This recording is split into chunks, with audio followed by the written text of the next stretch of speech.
Revelations about the orgy of corporate greed and fraud in the late 1990s and early 2000s have sent shockwaves throughout the U.S. economy and around the world.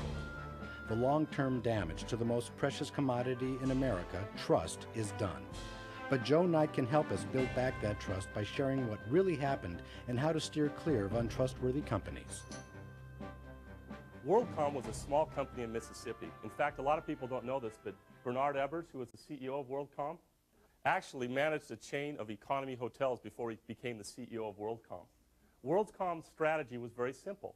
They wanted to become the largest telecommunications company in the world. So what would happen is if you picked up a phone in Dubuque, Iowa, and you wanted to call London, it was all on WorldCom equipment. The way they did that is they acquired one telecommunication company after another. And the way they paid for that was with stock and with cash. There was immense pressure to keep performance up.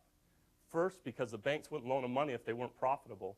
And second, because the stock was their currency to acquire other companies, okay? Well, this is what happened to WorldCom. One year, the CFO, who was very young, added up the numbers, and they were losing $2 billion. That wouldn't work. The stock would have fallen. The bankers would have called the loans. So what he did is he said, you know, there's about $4 billion of expenses there that really isn't expense. I'm going to call it a truck. I'm going to call it capital.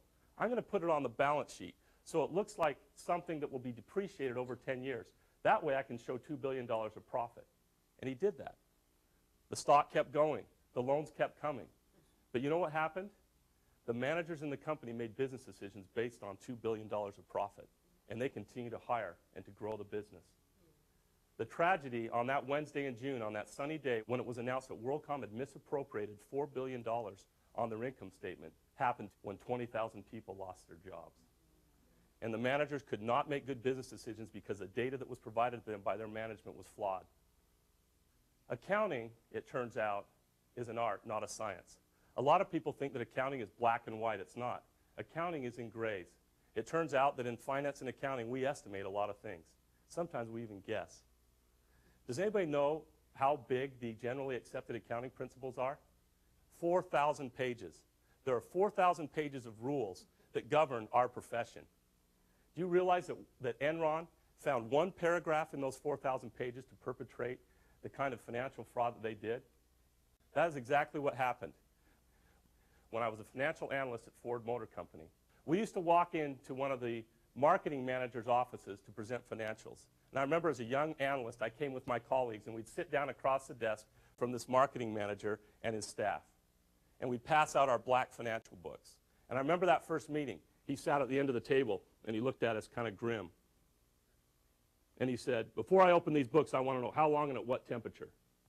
And we sat there. We didn't know what to say. What does that mean? And his staff was smirking and laughing at us. And finally, it dawned on me. I know what he's saying. Oh, sir, I'm sorry, you don't know. It was in for 3 hours at 350. He'd go, okay, now that I know how long you cooked them, let's look at them. And he'd open the book, and he'd start reading. Now, it's kind of a funny story. And he kind of said that to get a rise out of us, but there was some truth in the matter. Because as we would go through the financial review, each page he would turn, he'd look at it and say, now, before I look at these numbers, do you guys feel good about these numbers? I actually appreciated that as a financial analyst, because you know what? You know what a financial analyst does at 3 in the morning when the numbers don't balance and you got a meeting with the boss at 8? You plug the number. And he would ask that, and I'd say, well, sir, it turns out in this particular case, we had to fabricate a number to get that to balance. He'd go, okay, tell me where the problems are. And so we could talk through the financial report, and sometimes he'd ask a question, I'd say, that number's right on, sir. We know that number, we're solid on it. And that I appreciated that. One of the things you need to understand is that accountants and finance people are estimating, so you need to ask questions. In accounting and finance, there's a few key ratios that all of us should understand. For example, does anyone here understand what a current ratio is? See a lot of people saying no, they don't understand. It turns out that the current ratio is your cash gas tank. It tells you how much money is available in your business to meet your financial needs. Now, with that as an explanation, does anybody think they'd like to know what the current ratio is in a place where they work?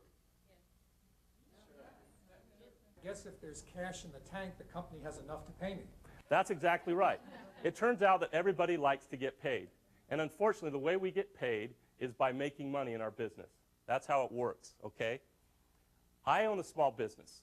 And in this business, we work a lot with engineers. In fact, one of the things we do in our small company is we design and build roller coasters. Turns out over the last 10 years, we've hired a lot of engineers. And I know this is kind of mean, but we go through the interview process and we get to the end, and we're talking to a master's degree or a bachelor's degree engineer. I always ask the question, okay, before we make this offer to you, would you like to review our financials? We're a small privately held company, 30 to 50 employees. Would you like to look at our numbers?